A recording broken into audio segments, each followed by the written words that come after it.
Good morning. So yesterday, um, I worked out so hard. I don't feel sore, but I totally do recognize the need to just slow down today. uh, Sometimes the greatest show of power, the greatest way to, I guess, recognize that you don't have anything to prove is to just kind of slow down, you know? Just kind of slow down. Good morning, guys. Good morning. So here I am, kind of just slowing down, sitting on my couch. Um, I woke up with a few thoughts. I woke up and I was thinking about judgmental people. Um, just like, how do you really reclaim your personal power? How do you take your power back? What are some of the ways in which people attempt to dominate you, attempt to shame and guilt you? And in doing so, it's kind of an attempt to control you, right? Well, at least to me, that's kind of how it seems. When people um, make judgments, and they make their little comments and stuff, it really has nothing to do with you. It really has nothing to do with you. That's how I'm coming to see it. Let me sit closer.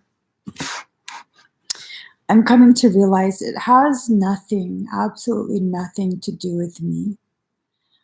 What these individuals are doing is really showcasing their insecurity, their own, I guess you could even say, disbelief in their beliefs. So, what I've come to realize, if you really, really believe what you believe, no one can shake you from that. You don't care if people agree or disagree or whatever. Like, this is, this is truth, whether it's truth or not.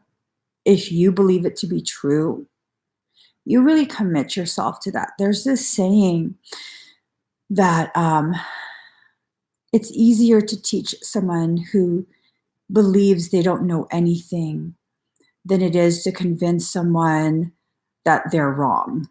It's true. Think on that. It's easier to teach someone who feels like they don't know anything than it is to convince someone they're wrong. Because the moment you commit to something being a part of your truth, no one's going to convince you you're wrong. No one. This serves true for most people, not all, but most. So what ends up happening, if they've convinced themselves something, they will fight you to the bitter end. They just know, nope, you are wrong. I do not believe that. I don't need you to agree with me. So with that being said, when someone is trying their hardest to get you to agree, that usually tells me that they don't really believe this. They think they believe it, but there's a part of them that recognizes, I don't know if this is really true, but if enough of us believe it together, then it has to be true, right? Mm-hmm. Mm-mm. No, no, that's like a hive mind. The truth of your reality rests in your perception. What you believe to be true is what's going to be true for you. And that's kind of just what you just have to hold on to that. You'll come across people who will try and convince you that the way you live, the way you think, even your sense of humor is somehow wrong or flawed. Let them. You don't have to explain yourself. You don't have to correct them. Let them. Let them try and force agreement from you. The most powerful thing you can do is simply and quietly not agree. You don't have to explain yourself. So what inspired this thinking? I had posted something that was so ridiculously hilarious to me. It was hilarious to me. And it really doesn't matter anyone else's opinions. So I forget the exact wording. Let me find it. Here it is. If you see someone smiling before 9 a.m., kill them and burn the body. It's a fucking demon. That shit's like, yo, I smile when I wake up.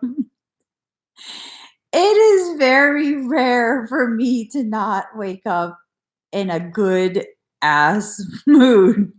Like, I'm constantly just in my own world, giggling to myself.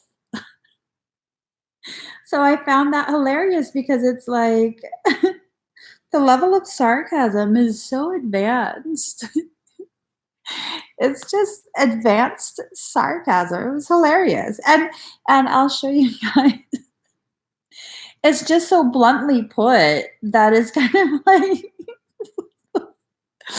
what was going on within your mind when you created this? So this is what it looks like. It's just text. And I'm like, and I found it hilarious. And so I posted it because it's hilarious to me. And someone comments, seems harsh, and added this picture. Okay.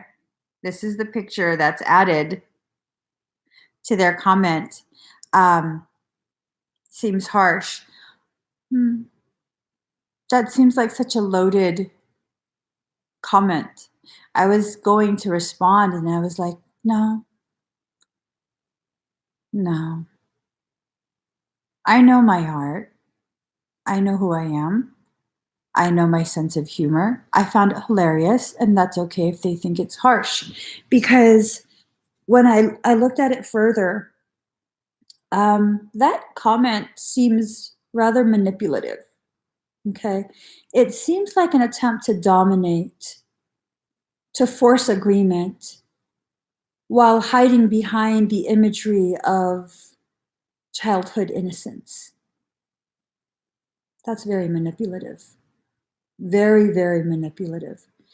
And I just felt like, no, I don't need to explain myself.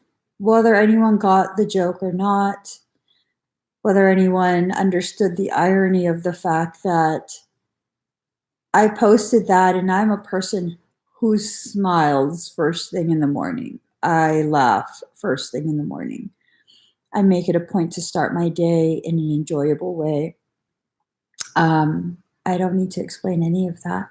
It reeks of a need for everyone to subscribe to the whole love and light bullshit. And this is my personal opinion. You can still continue to subscribe to the love and light, but I feel like it's utter bullshit. And I don't need people to agree. That's just what I've come to know. Being someone who has participated in that program for so long, the whole love and light. And what's sad is they've even tainted the namaste thing. I'm just like, don't tell me namaste because it's fucking so. But it's okay. It's okay. A lot of people don't realize the use of love and light, fake love, false light, artificial light. That really forces people to exist only in one state of being. It carries with it a very heavy assumption that anything outside of the scope of love and light is somehow flawed and evil. And the fact is, we each exist as a totality, meaning we contain both light and darkness. We contain both masculine and feminine. Because light is masculine, feminine is darkness. And that doesn't equate to evil. It's yin and yang energy. And unless you want to spend the rest of your spiritual journey attempting to balance, which is going to happen, you're going to attempt to balance. You're going to continue to exist as a duality rather than a totality. The whole love and light thing, it's controlled opposition. It is a tool of the draconian matrix we exist within, the paradigm that was created by the false king of tyranny, aka the Antichrist. Because if the true king is the Christ, the false king of tyranny is the Antichrist. This system is not broken. It exists exactly as it was designed to create division, to perpetuate shame and guilt, to force the domination upon sovereign souls. So when someone begins to say these kind of things to you, try and makes you feel bad for your personal stance, for your sense of humor, something you post under the guise of love and light, know what's being done. Know that the most powerful thing you can do as a sovereign is respect their sovereign decision to continue to participate in the very system of control that you most likely came into this life to help dismantle. Continuing the cyclical arguing does nothing. It does nothing. You stand in the light of your truth. You figure out who you are, what you believe, and then you live your life respecting other people's differences. That is a sovereign. You cannot exist as a sovereign if you cannot respect the sovereignty of others.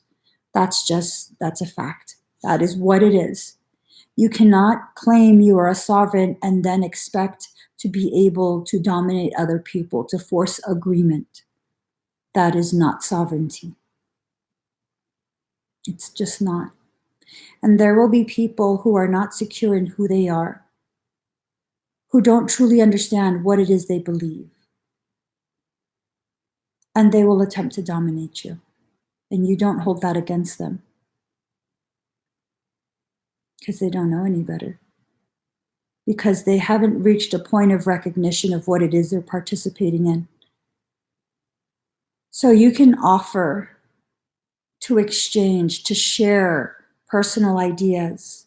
And if they're not willing to hear, to entertain the potentiality of growth, of further developing their inner understanding of themselves within their journey, within the context of the collective whole, then you just smile and let them.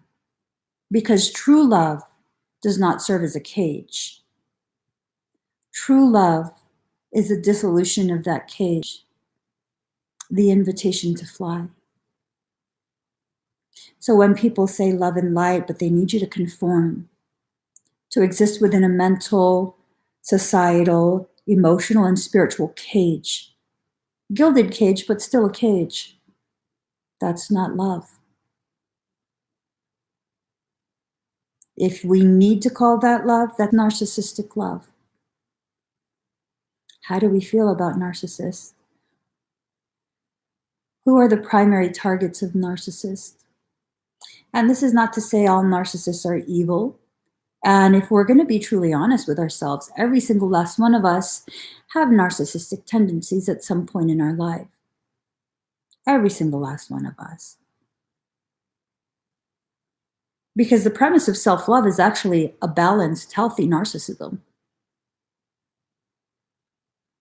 And we have people who are attempting to grow their spirituality, to be seen as spiritual, spouting about self-love this, self-love that, and then bashing narcissism, bashing egos. And it's like, do you understand self-love? is about achieving balance within narcissism.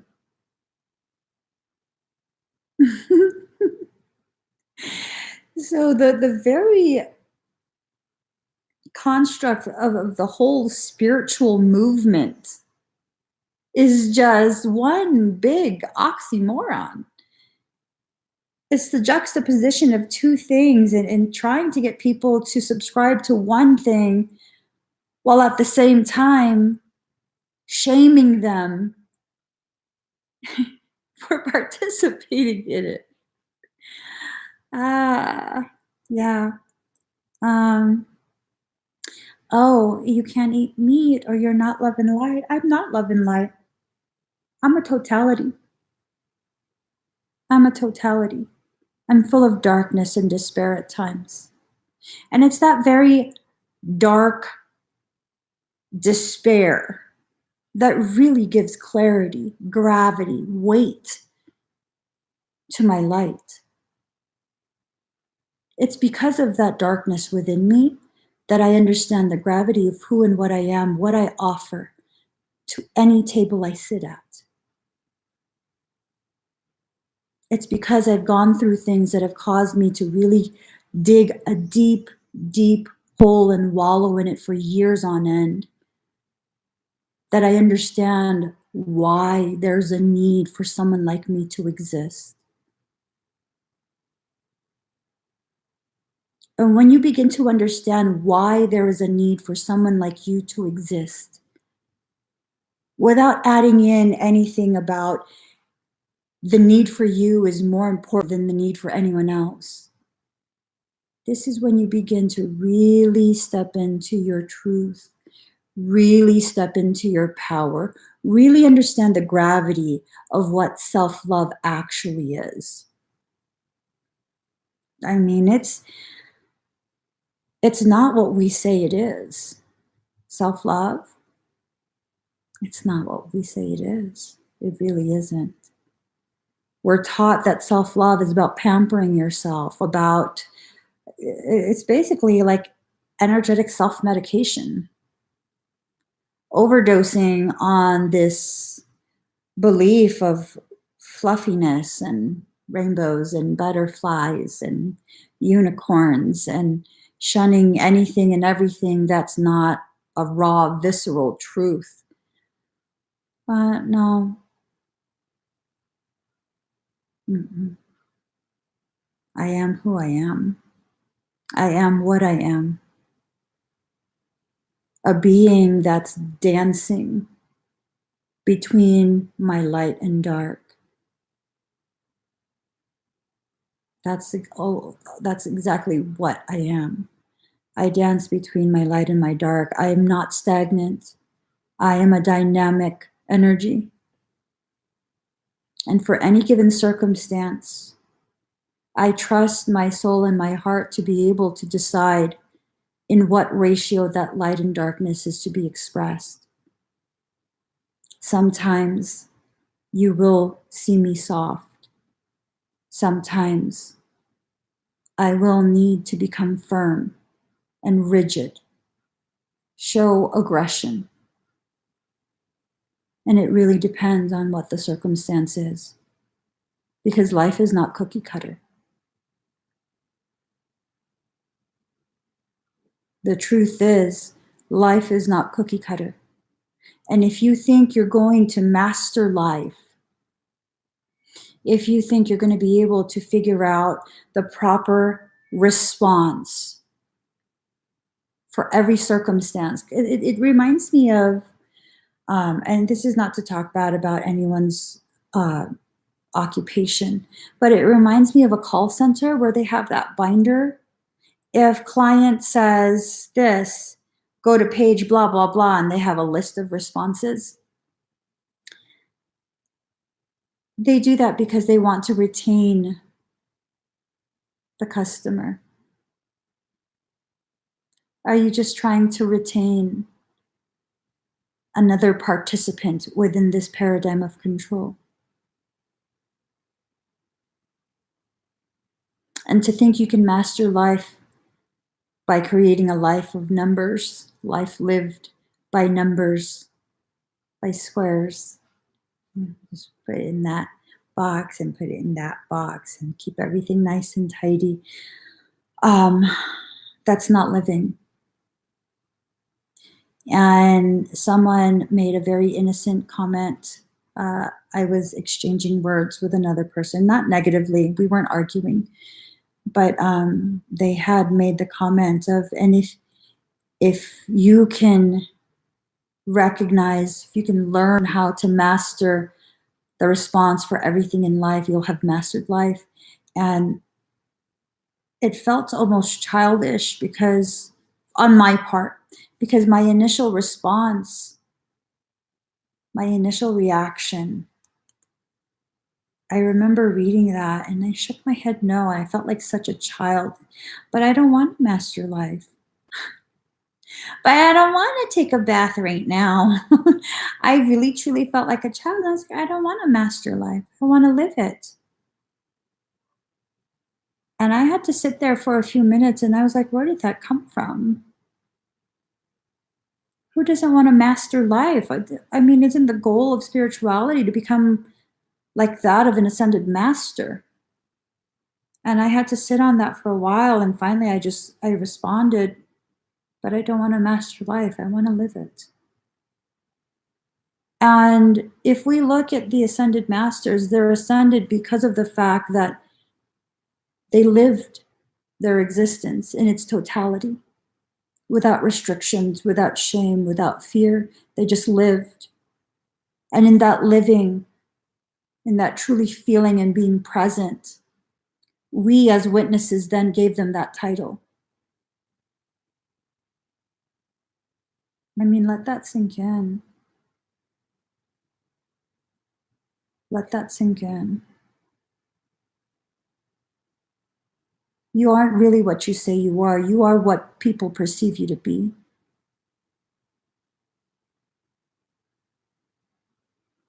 And no matter what you try to get other people to see you as, there will be people who see you exactly for what you are. And if you're trying to fake this spirituality, they will see you as fake. If you're not being honest with yourself, regardless of how sweet you deliver your speech, they will see you as a liar. Energy does not lie. Energy will snitch you out every single time. And let's face it, the era of no one feeling the energy is gone. We are anchored as a collective whole in the fifth dimension. We are already 5D. And I will help you understand this. Whatever dimension you're anchored in, you experience every dimension below that. So if parasites are fourth dimensional creatures, notice how many people are becoming aware of their parasitic latchings, parasitic activity, seeing shadows, seeing flashes of light, hearing things, channeling, wanting to be spiritual, looking for their spiritual purpose. All of that is contained within 5 and 4th dimension. You begin to become aware of it in the 4th. As you experience the 4th dimension, you begin to become aware of 5th dimensional things like compassion, self-love, spiritual purpose, soul purpose, all of that, higher self. And the fact that we as a collective whole are becoming so aware of it, that is actually proof, confirmation. We're already anchored in the 5th dimension, experiencing the 4th. And you can look this up. I do believe the Vatican released a statement several years ago that exorcisms are an all-time high. Why would they be at an all-time high? Because as we're anchored in the 5th dimension, our consciousness is playing in the 4th, where demonic beings exist, 4th dimensional beings. Just saying, guys. We're already a 5th dimensional species. We're already enlightened. So when people begin to really understand what it is going on, it has a lot more to do with this perception that we are not enough, that we're somehow born flawed, that we're somehow sinners, that we're somehow needing to go out of our way to earn a birthright that was given to us just by existing. You were gifted this birthright the moment you were breathed into existence. There's nothing you have to do to earn it at all. It's already there for you. And people, quite a few people, they think that you have to work your entire life to somehow become spiritual, and that you probably will never attain that within this lifetime, that it will take multiple lifetimes. And really, it's a twisted half-truth. What you will probably never attain in this lifetime participating in this paradigm we exist within is the recognition that you already are that. You already are who you are, which is an enlightened being, made from love, made of love, and helping the collective whole return back to love. And really, ascension is nothing more than the process of shedding the programming from multiple lifetimes that have programmed you into participating within this matrix of control. And this matrix of control is what's convinced you you're something other than who and what you actually are. A piece of God consciousness, densified into flesh, so that it can experience itself in the most efficient way possible through unlimited diversity. Ain't that some shit? You're already enlightened. And this life is just the undoing of the lie that you aren't. Let that sink in. Let that sink in. So everything that you're doing that's spiritual, it's supposed to help you to rise, right? Rise higher. How do you rise? By releasing the sandbags that weigh you down. That's how you rise. By releasing bits and pieces of the programming of this density. That's how you rise. By letting go. Good morning, Friday. That's how you let go. That's how you rise.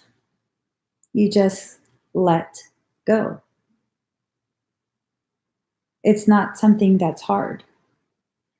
The only thing that makes it difficult is that your desire to claim ownership over something. Because when you try and claim ownership, you hold on. When you're in a relationship that is very healthy and balanced, you understand neither of you own each other. You travel together because you choose to, not because one of you owns the other. Right? What is it?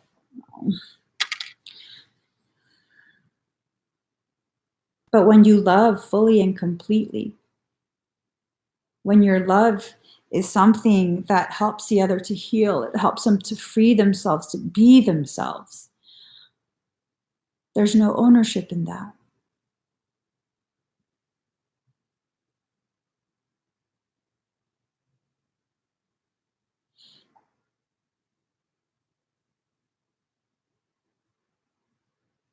What does it mean to let go?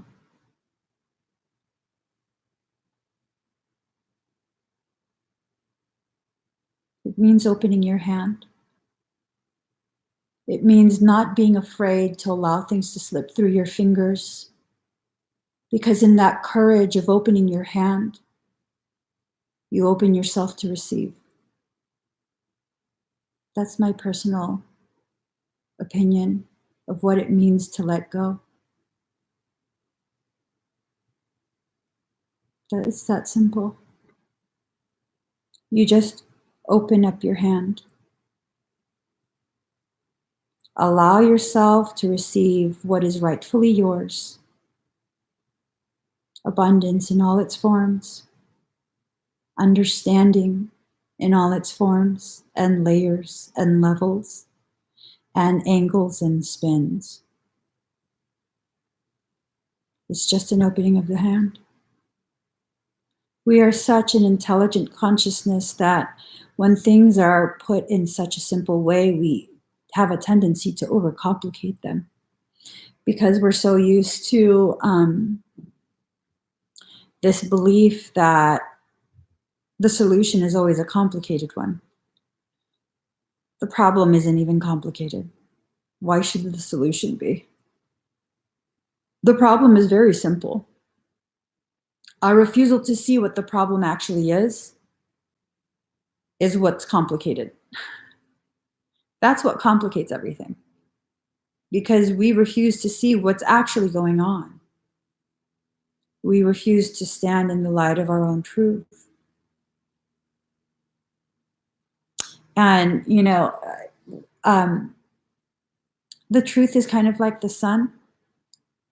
Depending on what angle you're standing at, you will see the rays of the sun shining in different ways. It's kind of like that.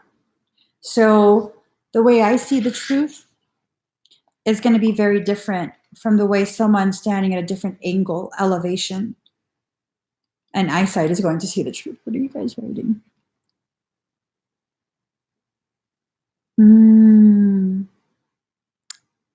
Catherine. Yes, Lisa. We are and have always been divinity in its purest form. Divinity doesn't have to try. Divinity just is. We are on a journey back to that remembrance. The key is to surrender to soul. Absolutely. Absolutely. Marites, first, I want to say I'm not qualified to address your comment. I want you to please seek professional assistance, okay? But I also want to share this with you, my own personal thoughts. I want to ask you, do you really want to die, or are you just afraid to live?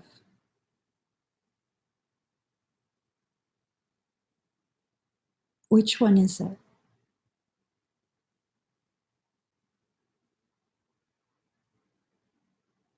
Are you afraid that if you continue to live, it will be yet another confirmation of how you are not enough, that you can't handle the lessons that come with this life because the lessons are taught through pain, and that somehow you lack the courage to rise above the pain? Is that what you're feeling?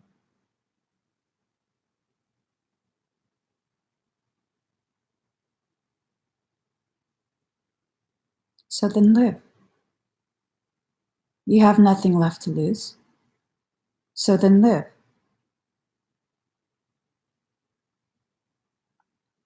And this comes from someone who spent many years being in that same frame of mind, having those same fears, experiencing the same level of desire to avoid life, avoid growth, avoid the process, which I knew eventually would lead me back to my truth, which is that I'm needed here. Not just by my family, but by people I haven't even yet met. That there are souls who at some point in their existence unknowingly prayed for God to create me and bring me into this life for reasons I still don't understand. And after a certain point, I realized it wasn't that I wanted to die. It's that I was afraid to actually live. Do you keep getting into crazy situations, or do you keep having the same lessons cycle back around with increasing intensity after every cycle, attempting to get you to learn the very lessons you need to learn so you can grow your inner and understanding, yet you continue to avoid it? Is that what's going on? Because it hurts too much, it's scary. And what if you fail? And what if people don't understand? And what if you make the wrong decision? And what if you do the wrong thing? And what if, all of these what ifs? What is stable? What is stable? What movies tell you is stable? And then you write that you have to leave. You try to stay in a stable home and then you have to leave. What if that's your soul trying to take you away from the very environment that's going to hurt you? But you won't listen. And so you continue to hurt.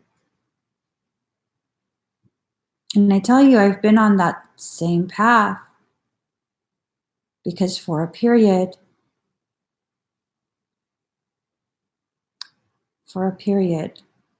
I was forced to be homeless.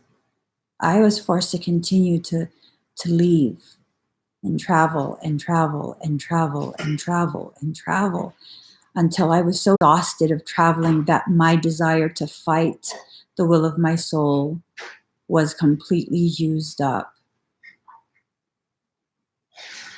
And the moment that happened, here I am.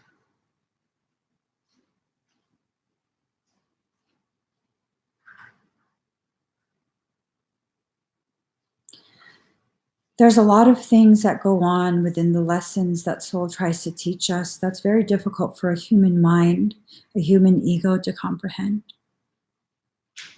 And I'm not trying to minimize your struggle. I'm really not. I'm trying to encourage you to see beyond the pain and tap into the heart of the lesson, the actual lesson that the pain is being used to teach you. I don't do anything to anyone. I get attacked all the time. All the time. Does that mean anything? No. It has nothing to do with my worth. It has nothing to do with who I am as a person. There is this very real thing, and I always go back to it.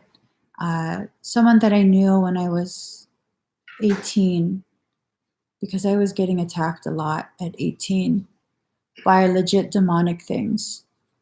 And I was having severe nightmares, like really, really badly. And I remember he said to me, don't believe any of it. And I was like, how do you not believe any of it? I don't understand. I probably am an evil person. And that's why demons are so drawn to me. And he said, actually, it's quite the opposite. The closer you walk with God, the more demonic things will try and tear you away from your path because they want you to join them in their misery,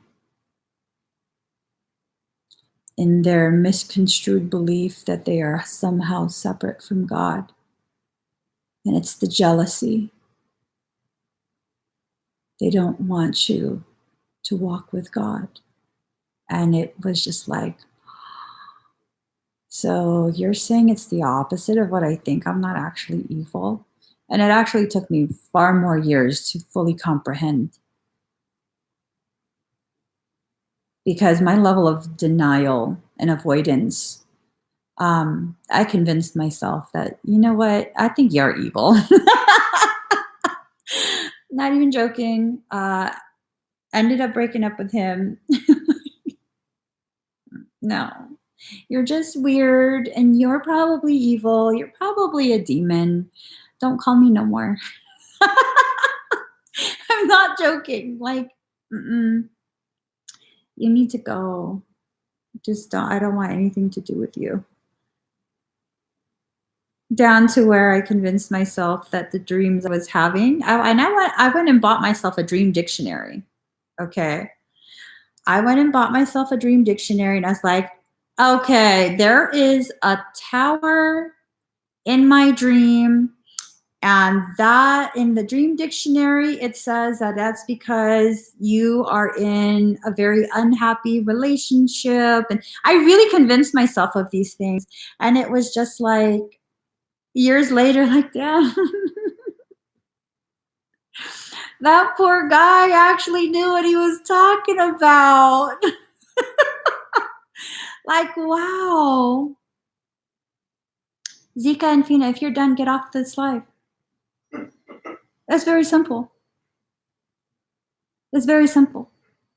Get off what vibes? Do you think you get to come into my sacred space and tell me what to do?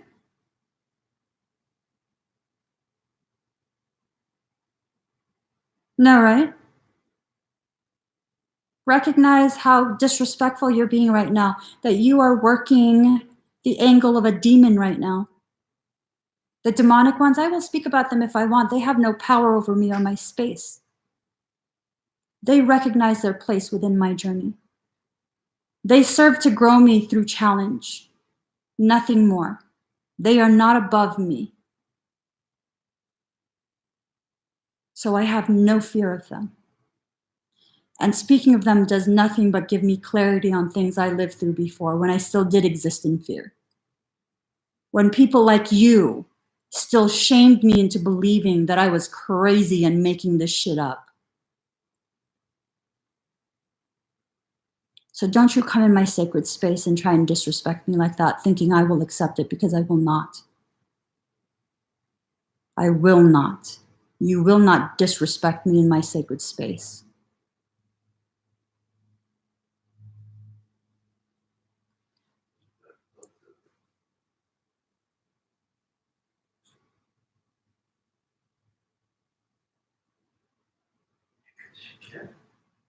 Because you have a limited understanding, I should then limit my existence? I don't think so. I don't think so. It's your very fear that empowers. Because it's that fear that feeds energy to something that I refuse to feed. You think that because you ignore, you avoid, they cease to exist. They come from God. Your avoidance does nothing but avoid the lessons they come into your life to teach you. Whatever you refuse to learn in the light, demons will be sent to teach you in the darkness. They're nothing more than tutors who behave like toddlers. I have no fear of demonic things. This is my truth. No, I'm not defensive. I feel disrespected that you would attempt to come in here and tell me what to do. You have a very limited understanding. Go read some more fucking books. Go continue to practice your half-assed spirituality, attempting to come into a sovereign soul space and try and dominate me through fear and shame. That's what I'm pissed about. I'm not defensive. I'm fucking asserting my power within my space. This is me flexing on your ass, letting you know you're not going to come fucking tell me what to do. If I want to share of my journey, which includes the presence of demonic abuse, I will. You don't get a say in that.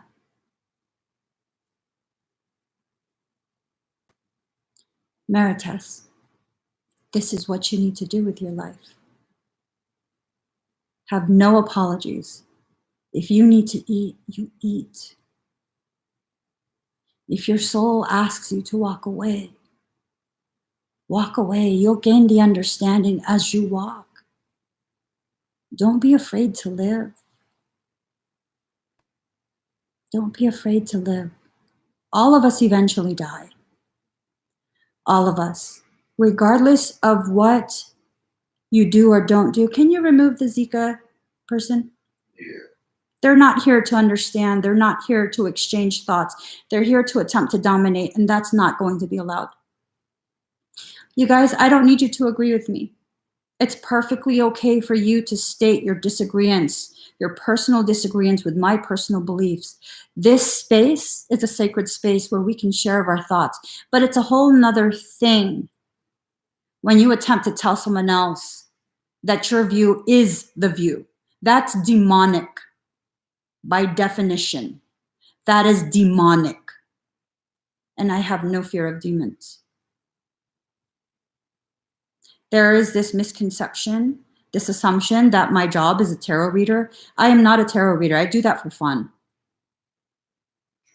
I'm an exorcist. That is my true job. That is my 9 to 9 p.m. day-to-day job.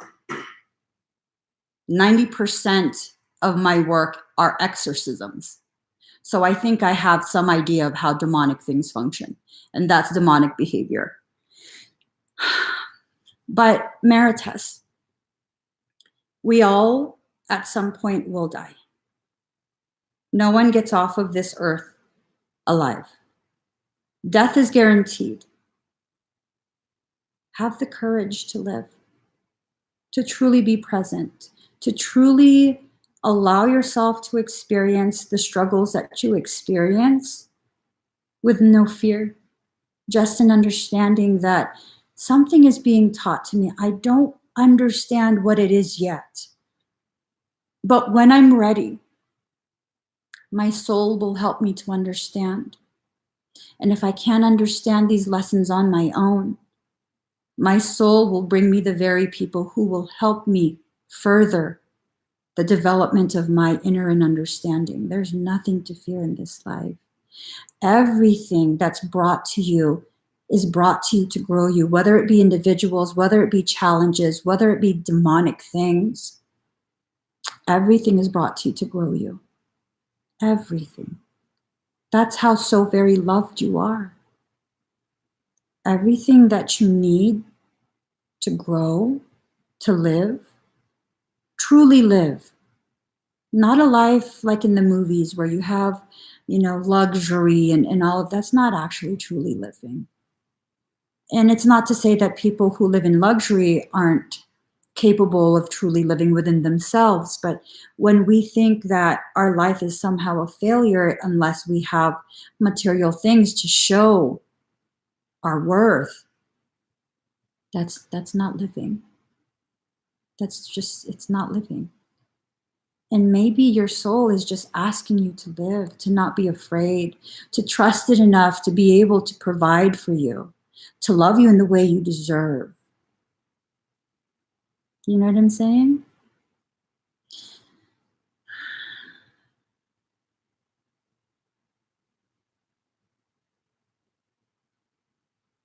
Of course, Maritas, you are a mirror of me. We're mirrors, all of us. Don't be sorry. That's the thing that I had to learn the hard way. To not be sorry for having needs, to not be sorry that other people are helping me to further my understanding. There's nothing to be sorry about. There really isn't. Because in this moment, you're gifting so many other people that are also struggling, silently having the same struggles as you. You're gifting them with understanding, with some sense of camaraderie, because now they know they're not the only one going through this. So many of us go through the same struggles, but we just go through it so silently because we're so ashamed. We don't want anyone else to know. And not a lot of people have the courage to make that kind of statement in a public live stream. I want to die. That's a huge, huge statement. That is a huge boom of light and truth calling your tribe to you. I mean, there's nothing to be sorry for. And if you feel like it's somehow your fault that person, I don't even know who the profile is anymore, whoever that person was came on and began to, no, you are not responsible for someone else's behavior. You're not. You're really not. That's not your job. That's not your responsibility. One of you is eating Fruit Loops and it tastes so damn good. I can taste it with milk. It's real milk. Oh my God. I can't have Fruit Loops or real milk. Whew. Thank you, Joy. I love you too. And you know, it's really not me helping you. I just kind of want you to understand that. See, 42% at 742. That's beautiful. It's not me doing anything, but just sharing of these things that I lived through, because we're all just mirrors of each other. Yep. Most of us have felt that way at some point in our lives. We should not judge each other harshly. We actually shouldn't judge each other at all. Who am I to make a condemnation of someone else? I'm not really in a position to do that. You know, I'm still trying to figure out my life, my journey, my perception of who I am, who I'm returning to be. When you're busy working on yourself, you don't have time to tear other people down, to tear them apart. You just don't have time. And if you find yourself judging, condemning other people, if you find yourself going to live streams and trying to correct the beliefs of others, you're not using your time in the most loving and self-compassionate way possible. Don't waste your time on me. Who the hell am I? That's how I see things. Who the hell am I that you would waste your time and energy on me to correct me? Your time and your energy is so valuable. You should spend it on yourself.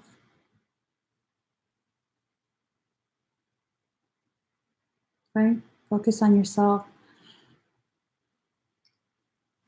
What about yourself? Just what about yourself? There's a video of a little girl named Rose. She's putting on her seatbelt, and her dad goes, "Rose, do you need some help?" And she's just, "What about yourself?" Cracked me up.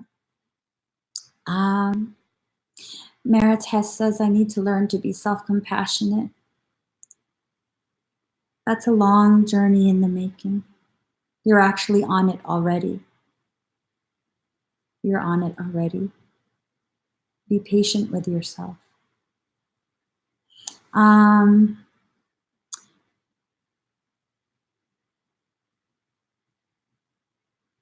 Wow.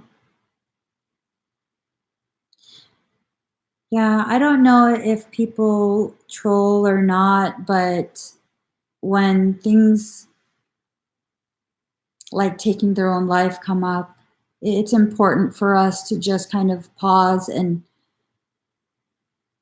I'm not trained. This is a very serious matter. And if you need assistance, you have to seek professional medical assistance, because you just really don't know. And if you're someone who reads energy and you know that they're not, that they're attempting to use that to manipulate, then just don't give it any energy. Don't acknowledge it.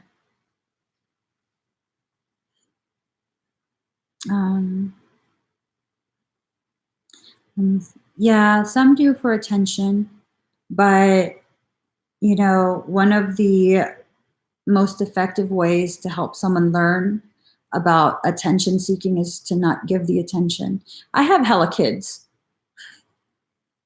And that's just kind of a rule in life. If you're going to act a fool to get attention, you're not going to get any. Now, if you need something, if you verbalize that need, I will be there. I will drop everything I'm doing to try and accommodate that need in that moment. But if you're just going to act a fool, no, I don't have time for that. I'm going to need you to communicate, to verbalize what it is that you want from me. Okay. I'm getting hot. Can you turn on the fan, Daddy?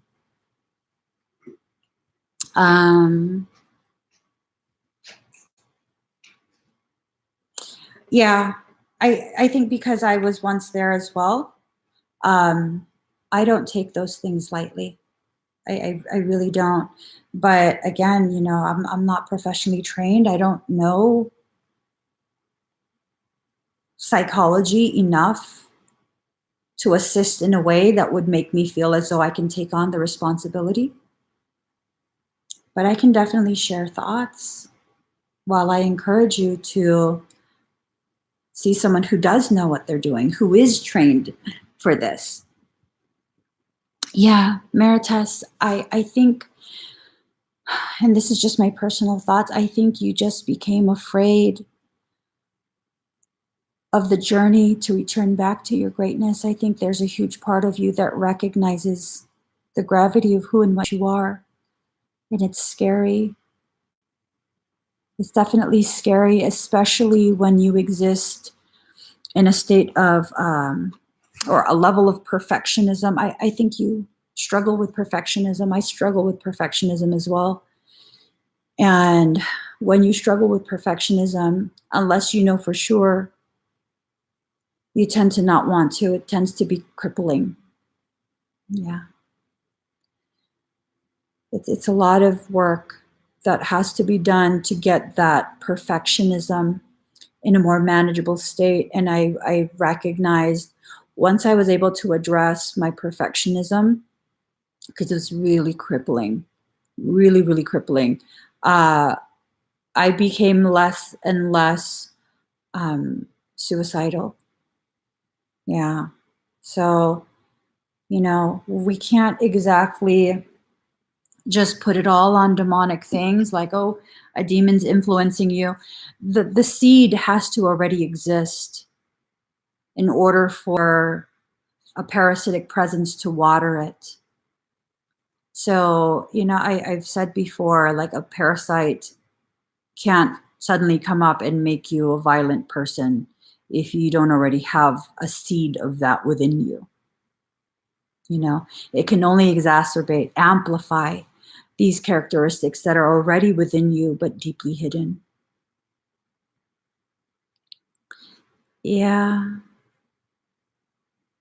Yeah. Everyone is definitely different. See, I can so relate. She wrote, I'm so gentle and loving for others. I have none for myself. Yes, I can totally relate to that. I can totally relate to that because I had seen one of your comments. I think it was from the other day. And it actually touched me so deeply that I screenshot it and I saved it. I don't remember what it was now, but it really touched me so deeply. And so I saved it. And so when you wrote what you wrote earlier, it's like, you're my mirror. I have to, being someone who has traveled that path just slightly ahead of you, I have to turn back and at least let you know, hey, there's a curve and it looks like there's nothing at the end of that road, but it's just a curve. Something ridiculously beautiful is visible once you get to that curve. Keep walking. Just keep walking. And that's all you have to do. You don't have to master life. You don't have to have all the answers. You don't even have to understand. You just have to keep walking and surrender yourself to this knowing that your soul knows exactly what you need when you need it and has the power, the authority to provide you with those very things. Because it really does. It really, really does. But when you begin to not believe and you really begin to internalize this doubt, it creates walls, it creates energetic blockages. And then you don't get the very thing that soul is working so hard to give you, to get to you at the perfect time. I hope my student doesn't have an issue with me sharing this. In one of the classes, I was teaching class, and one of my students was like, I really need this one thing that I was offering. And I was like, well, trust that you'll get it. Trust that you'll get the funds to get it. And I think they had made a comment of, I hope my soul provides it. I'm like, no, don't hope. Have a conversation with your soul. Be honest with yourself. Have a conversation with your soul. Say, hey, higher self, I feel like I really need this thing. Okay. Emmy's offering this kit. I feel like I really need this kit. And if it's something that's going to help me, help protect me, help grow me, help me become more confident in my journey, I'm going to need you to provide me the funds necessary to purchase it. And she said, yeah, I'll do that. And I kid you not, it was like an hour, maybe hour and a half long class. And at the end of class, she was like, this has nothing to do with class, but I want you guys to know I just got a call from a client. They're giving me the money that I need to purchase the kit. And I was like, see, it's that simple. You just got out of your own way. It's not about, I hope. Because what Jesus was actually preaching about, hope is good, okay? Faith is good. But what Jesus was really preaching about was gnosis. Gnosis. Gnosis. Jesus was a Gnostic, not agnostic. He was a Gnostic. He practiced Gnosticism, which is a state of knowing. When you exist in a state of knowing, you fully tap into that God energy that occupies every single last one of us. You then begin to manifest all the things that you need in life, whether it be understanding, confirmation, physical things, money, living circumstance, everything becomes manifested. So Maritas, I want to share this with you specifically because you do mirror parts of my journey that I've just finished. I was made to travel nonstop for nearly 3 years. I lived in an RV with my family for nearly 3 years, and we traveled until we were all exhausted, nonstop, cross country, staying in places no more than a few days at a time. And it was frustrating. And when my heart became tired and I became aware of what was going on, basically, my soul wants me in Colorado. And I didn't have the courage to tell my family, hey, you guys, I'm going to need you to trust me. We're supposed to live in Colorado. That's where we can have the best life for us possible. And so, because of the kind of love that soul has, soul allowed us to continue to travel for 3 years. And then finally, we were all done. We were all sick of traveling. And we tried so hard to rent a place because I had trauma about renting. I had so much anxiety and I didn't believe. And it was like, we tried like 3 times. And every time we were denied. And I'm like, are you kidding me? This is such a simple place. Like, it's not anything luxurious. And like the qualifications. We qualified like 15 times over, and you're telling me I don't qualify? For why? And it was so disheartening. It was so disappointing. Like really, really amplified all of my insecurities.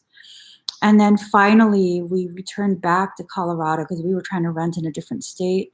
We returned back to Colorado, and I just told my husband, I asked my son to find us a listing of somewhere where he thinks he'd be happy. And he did. And this was, he sent us 3 listings. And the very first listing we went to, my husband and I, we walked in and we were like, we can see our kids running through here. Let's apply. And I was worried because for those 3 years, I was living off grid. I paid cash for everything. There is no paper trail of me. I don't exist in any system. We paid cash for everything. I was a ghost. Had no credit. Well, I had amazing credit, and I just completely like, nope, no credit cards, no bank cards, cash for everything. And that affects your credit. That so affects your credit. It looks crazy when they run your credit and there's absolutely no activity, like you died for 3 years. And I was worried. I was like, they're going to tell us no because our credit was put on hiatus for 3 years. And then I was like, you know what? No, I'm not doing this. I'm not doing this. We're going to apply. This is where we're supposed to live. And I told my soul, if you want me to continue doing this work, you have to give me time to rest. You have to give me an actual house to rest in. You have to let me. And what ended up happening, they didn't even run our credit. We moved in within like, what, 2 weeks? Mm-hmm. Within 2 weeks, we moved in, and it was crazy. It was crazy. I didn't manifest that. I just got out of my own way because soul had been trying to give me this. But I refused to listen. Soul kept telling me, you're supposed to live in Colorado. That's where your power swells. That's where your light shines the brightest. And I kept saying, no, I don't want to live in Colorado. I don't know anyone in Colorado. Let's try all these other fucking states except that one. And so here we are in Colorado. Get out of your own way. That's all you have to do. You don't even have to try. You just have to allow soul the space to deliver the very things that it's trying to give you. It's trying, and this is true for all of us, you guys. Your soul wants to provide for you. Your soul is not punishing you. It's not withholding things from you. What's going on is a misalignment in your perception and your reality, your truth. When the heart and the mind are not aligned, how does the energy flow? It doesn't. It begins to pool, it begins to stagnate, it begins to create blockages. And as these blockages happen, more of your abundance, more of your birthright is withheld from you, by your conscious mind, unknowingly. And as it's withheld, your emotions, your insecurities then begin to convince you that this is confirmation that you are not loved, you are not provided for, you don't matter. It doesn't matter if you're not here. And don't believe that lie, because it's a lie. You absolutely matter. And is this a condemnation of people who actually take their life? No. I don't believe people who take their life are condemned to purgatory or hell. I believe that most of them have finished learning what they came into this life to learn. And so they exit. And I believe a small percentage were hurting so bad that they didn't know what else to do. And out of desperation and fear, they did this, and they will be back. They needed a break. They don't need condemnation. They don't need us to understand. They needed a break, and they'll be back to finish the lessons they came here to learn. There is no fear in anything that I do, anything that I speak about. Remove the fear. Remove the judgments, the condemnations, and just be. Just be.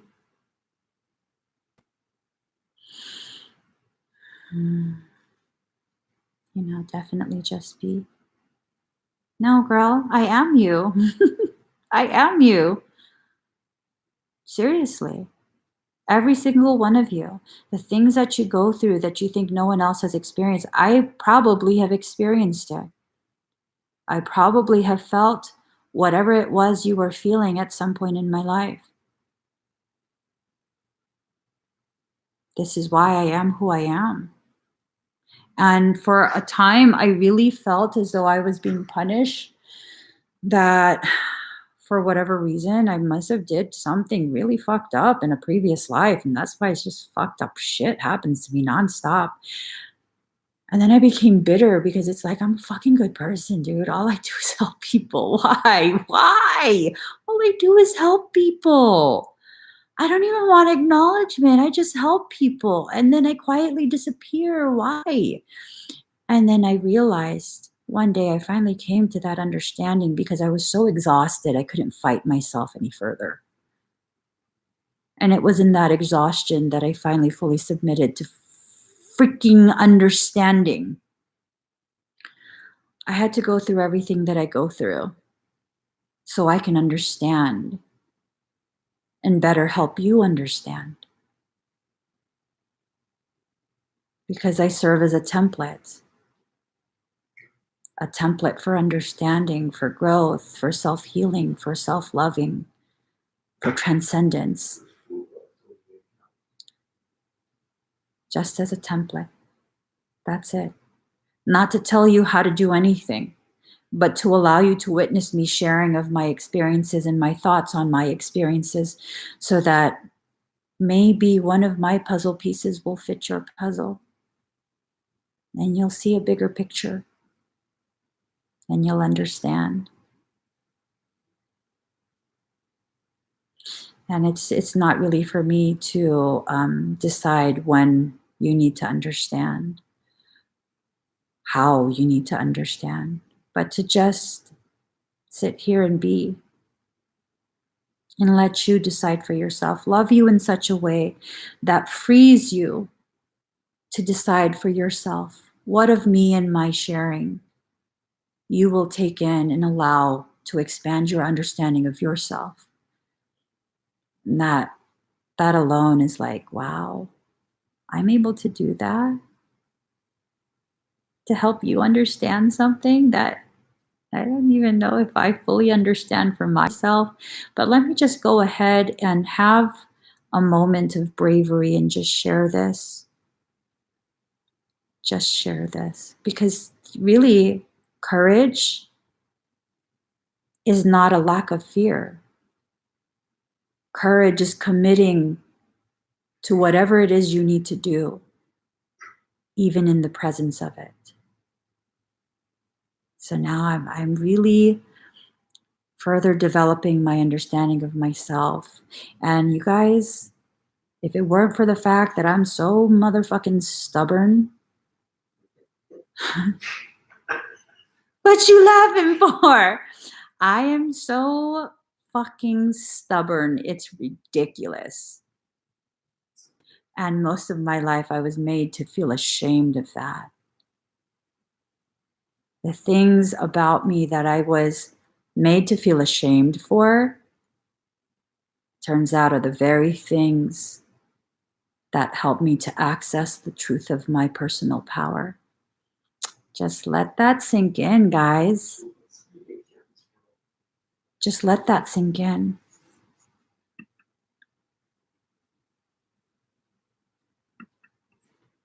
Let that sink in. Allow yourself to embrace all your parts. These parts that you think need to be hidden are usually the parts that are the most beautiful and powerful things about you. That shadow work is intense. It's intense because much of your power is hidden in the shadows.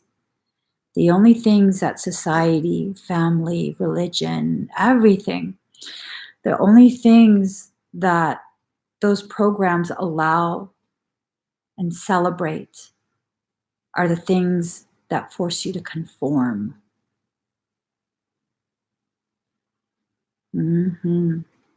King Rage, I would take that blend, but I'm highly reactive to THC.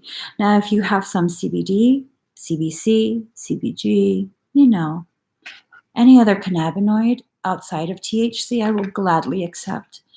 Puff, puff, and pass back. Don't mess up the rotation. Don't. Okay, I'm sorry. I don't want to mess up rotation. Darren definitely has excessive throat chakra energy. Just let them keep commenting. Maybe it's their attempt to self-heal. It bothers me none. I blocked the fucker so many times. I know. I don't understand. You guys are being gifted with an opportunity to rise above and transcend. Are you going to give this individual the power to dictate your mood? Or are you going to choose to just, I don't understand you. I don't need to understand you. I'm enjoying myself right now. There you go. There you go. And that's you flexing your power. Trolls have a rightful place in creation, and that's under the bridge, not in your walkway, not on your path. Let them continue to exist underneath your bridges.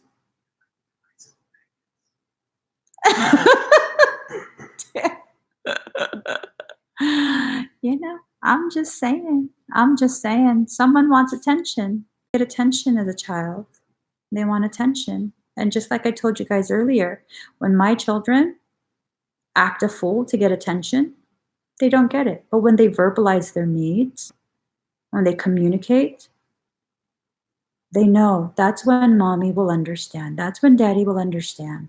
And my needs will be provided for without hesitation. So I think it's time for me to go. I'm going to go ahead and paint for the people who had purchased Galactic Genealogies. Thank you so much for being so patient. I finally found my paints, so I'm going to be painting. And I don't know if I'll be sharing what I paint. But if you did order a Galactic Genealogy and you had been waiting for fucking forever for me to get myself straight, it's definitely going to be upgraded to a much larger canvas. And it shall ship within the next few days. You will get a tracking number and everything. So you guys, flex your power in your life. Don't be afraid to live. Okay? We all will die at some point. There's nothing to fear about death. Don't be afraid to live. To be fully present in every moment. To mess up, because it's actually in the mess ups that you're refining your understanding. That's where you're learning the most. I don't believe in mistakes or mess ups. I believe everything happens exactly as it should, when it should. All the details perfectly calibrated to maximize the potentiality of your growth and learning. I don't live a perfect life. I live a real one. Very real, very present life. And that's all you can really aim for. You're already enlightened. You're already divine. You're already of an ascended master lineage. Every single last one of us. There is no one that gets left behind, no matter how woke, unwoke, what you believe, what you don't practice, what you do practice, how much you give away, how much you hoard for none of it matters. Those are just all nonsensical details. No one gets left behind. Not even Darren. Did you block that person? You can't. I'm not joking. He used 2 different accounts. Well, I give you credit for your persistence. Now, if you could just channel that energy for something that will actually grow you instead of waste your time, That's limitless potential right there. Absolutely limitless potential. You just aren't channeling it, harnessing it in a way that's most beneficial for you and those around you. Instead of doing that, send me a super chat.